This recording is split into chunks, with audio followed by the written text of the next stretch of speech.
Hello everyone, my name is Sant, and in today's video I'm here to give all of you an update on the build from my last video, Iris Thunder Spirit. So after the previous video, I transitioned from a full SSF perspective into actually using the auction house, tried to push the build to be as powerful as I could without spending too much. At this point I got it to do about peak 3 billion DPS, and it can easily clear any map with most mods. In fact, only one mod do I find to be a bit iffy, which is Reduce Mana Regen. And on top of that, it also does decent boss damage, and I used it to kill some of the endgame bosses. With it, I killed Traveler 8, I killed the Void Sea King, I think it's his name. The first one, not the second. And also, I killed the City of Eterna boss a couple of times now. I'm quite happy where the build is at the moment, and this is probably where I'm gonna leave the characters of right now. At this point, the upgrades that I could get are still there. There are plenty of space to upgrade. I know people that are doing nearly 50 billion DPS. I've been spending quite a bit of time in the Discord for Iris specifically, and the people there, big shout, because they helped me quite a lot whenever I had a question or had any ideas that I wanted to bounce off. Always available to help, and I encourage, if anybody is playing this build or a similar build, anything related to Iris, you can go into the Discord and check it out, because people there are quite helpful, and it's just a cool place to chill with and speak with people about a similar build. At this point there are quite a few other builds that I would like to try, so that's what I'm gonna be doing next.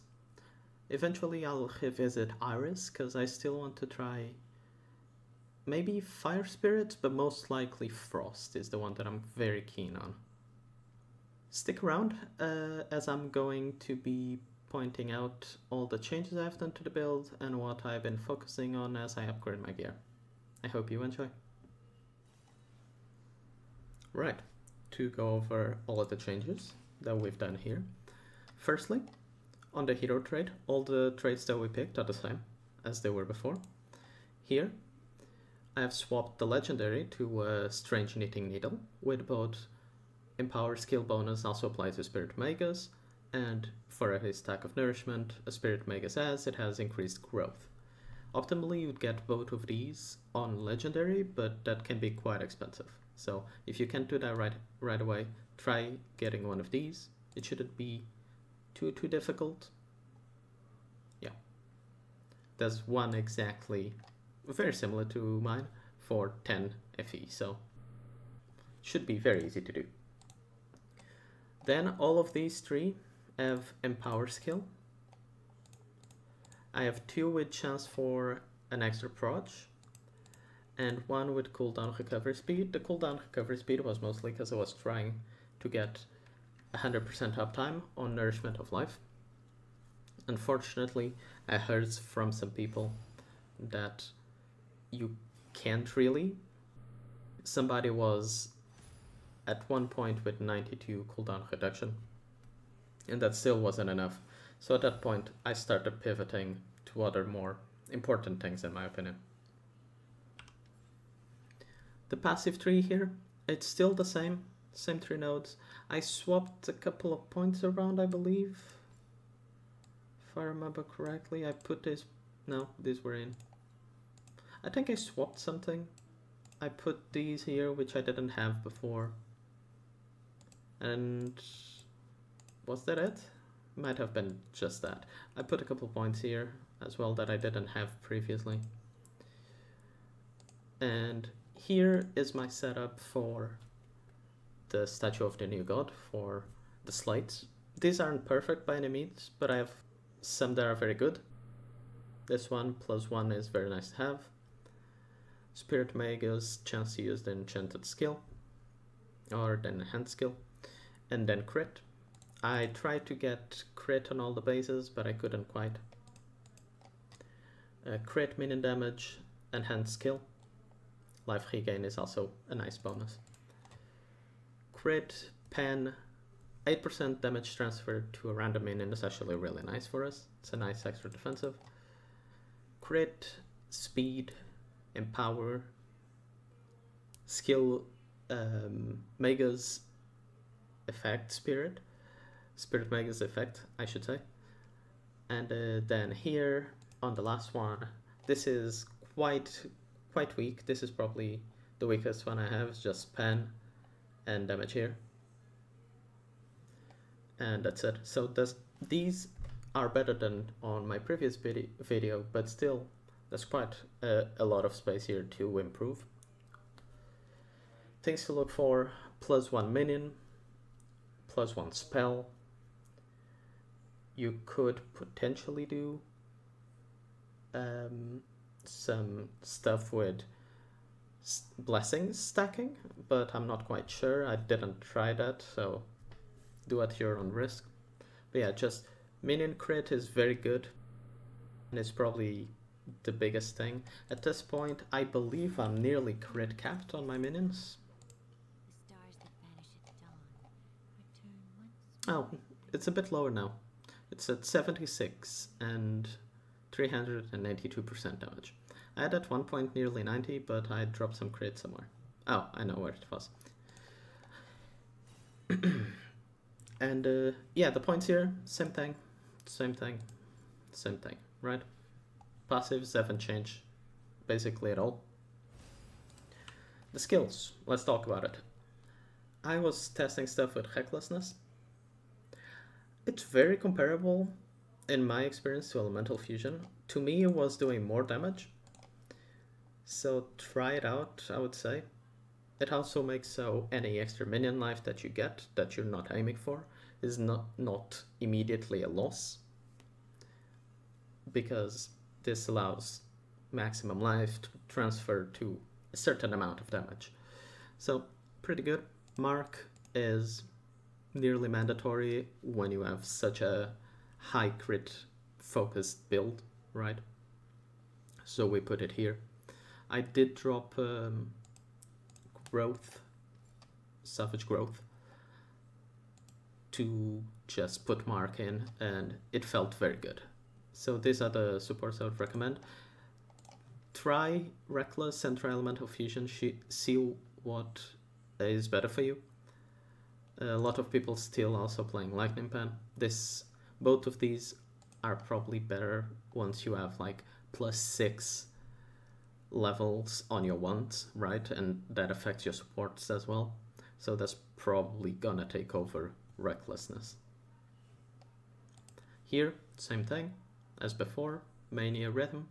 Rhythm just to make things easier. You don't need to put it here, but it makes things very efficient. Same thing here, Mania, cooldown reduction, Rhythm. Dazzling Bloom, I put it on health cost because I have a very small mana pool and I had the possibility from the points I had. Extended duration for increasing the buff, and then cooldown reduction for higher uptime. It's also a big buff. For my auras, let's first start here. Okay, this is the bulk of your damage. Electric Conversion, Erosion Enhancement. I have Precise Weapon Amplification, but if you don't have Precise auras or you don't have them available to you right now, that's fine. Just use the normal ones, upgrade as you go. And then I have Precise Projectiles. All of these are linked to Selflessness or Selfless and Stand as One. Keep in mind, Stand as One, it's, in this case, I think it goes up to 7% aura effect to each one of them. Okay, so it's a big deal. On the candles, I have aura effect sealed mana here, and aura effect minion damage curse effect. Doesn't matter, I'm not cursing, so only the first two. But still, very decent soul candles.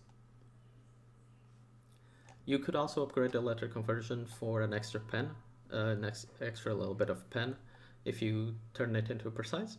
Erosion and enhancement doesn't matter. Also, in the previous video, I was using elemental amplification. Do not do this. while speaking to some people, it was pointed out to me that this is only for spells, and our minions are using attacks, so I was running with a dead aura for a lot of time, and it's really embarrassing, but eventually I swapped it out. I gained like 300 million damage. So yeah, don't do that. Priorities for auras, I would go electric conversion, weapon amplification, precise projectiles, erosion enhancement. That's what I did. Here we have auto defense with protection field, extended duration, seal conversion, and lastly precise swiftness, steadfast. Optimally this would be precise steadfast. Rejuvenation could also be precise, but it's not that big of a deal. And lastly, soul conversion to reserve all of these in our health instead. And that takes us to our gear. Here we also change a lot. As of right now, for stats, we have max resistance on anything. We have nearly 5k life. No shields really. I didn't focus on that at all. You'd want to be a bit overcapped here for the buff that you get from your ascendancy. Sorry, not ascendancy, wrong game. From your trait, right? And then I have 32k armor. This is just from using nearly everything being armor bases, and then using steadfast and scaling aura effect. No evasion really, and that's pretty much our defensives. I have a tiny bit of regain, doesn't really matter. I have quite a lot of regen from just rejuvenation aura and scaling aura effect again.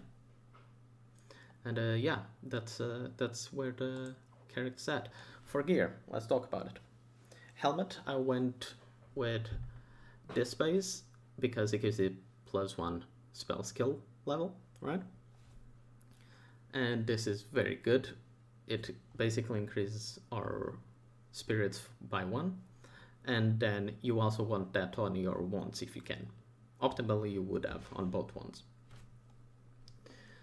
I put Sealed Life because I needed it. Aura Effect is your main priority. If you just keep in mind, Aura Effect, we're scaling the build almost entirely through crit chance, crit damage, Aura Effect. If you can fit Aura in it, you probably should. So here we have Sealed Mana, Max Life. The mana regen is doing nothing. Aura Effect, Cold Resistance to Cap Resist, and I opted to put some cooldown recovery speed on it. Also, our cooldown recovery speed as of right now is 45%. A chest piece, still using a Ranger's Rag, which allows us to get blessings, tenacity blessings for extra defensives whenever we are hit. I have a lot of life here, tier 1 minion damage, resistances, and that's it. Just entirely defensive chest piece. You could, optimally, instead of having attack speed here, you could get Aura Effect, and this would be an insane chest piece, but alas, we don't. I changed the amulet base from Heb to Flow. Heb gives us speed, attack speed. I decided I don't really want to stack attack speed at all. We want to maintain our buff here, our nourishment stacks, as high as we can. And by stacking attack speed, we're actively making that job more difficult, right? On top of that, if we come here to the dummy, you'll see that they attack incredibly fast already with no attack speed anywhere, right?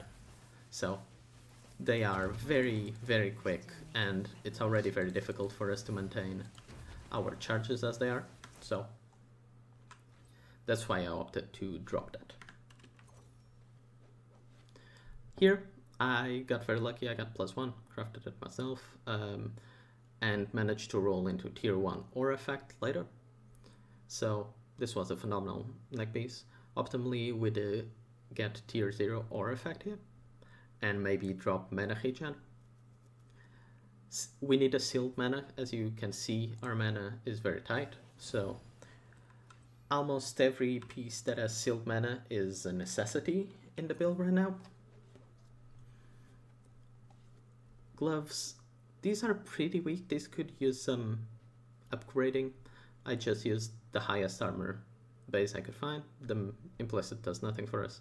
We got some regen, some life, some armor, and then a couple of defensives resistances.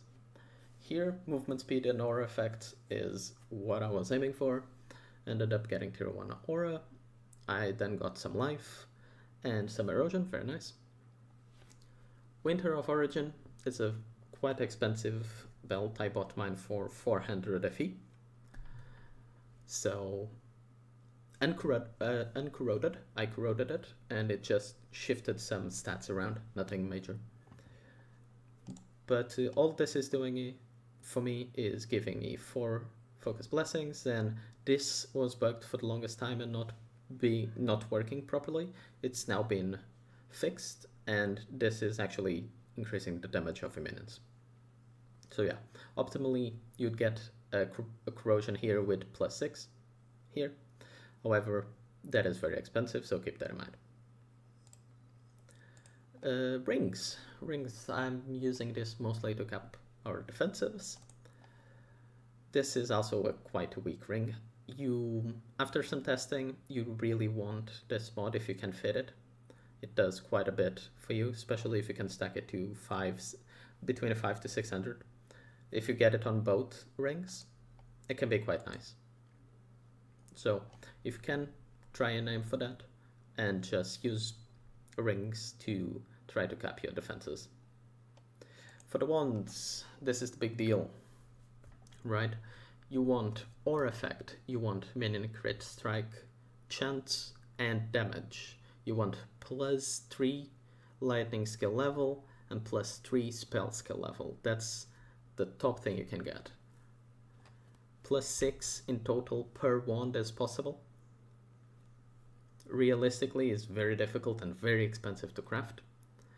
So you can just accept +4 instead, or even +3 if you're on a bit of a budget. Obviously, it's not what I got here. These are just the ones I managed to craft, right? And they did the job fine enough. But if you can get better ones here, like this one doesn't even have any decent prefixes, but it happened to roll with a tier 0 aura effect. In fact, I had tier 1 minion crit strike damage, but it was removed when I upgraded to tier 0 on the aura. So this is what I'm working with at the moment. The ones have a lot of space to improve here, but the ones are incredibly expensive to do on the top end. And also, Iris is a very popular character, as we can see. It is in fact, I believe, the most played character of the season. Yeah, right? So keep in mind, all your gear is going to be very expensive because more people are playing it, the prices go up. And that is pretty much it for where you could take the build from here. The biggest upgrades for damage would be your wands. Try to get tier 0 aura effect, crit damage, +6 on your levels for the prefixes is a big damage increase, right? And that is probably where I think you would gain the most damage. And I think that's pretty much it. I don't believe I changed anything else. I also tried struggle free. I didn't feel like I needed the sealed mana. Right, I dropped all the sealed mana that I was using. As you can see, I'm no longer using any here. I didn't feel like it was a necessity anymore. I got enough space with all the selfless that I put in my auras and all the sealed mana that I've managed to get on my gear. So I went with that. And yeah, I think that's pretty much it. I don't have a recording, but I did kill Traveler 8 with us. You can see the quest is not here anymore, right? So it's gone now, I've killed it. Next, I believe I'm going to be trying out the new gemma and looking of what I can do with that, and it's hopefully gonna be good fun. But yeah, if you guys have any questions, feel free to put them down in the comments, or any suggestions, anything of the sort, just let me know. Thank you so much. I'll catch you guys later. Bye bye.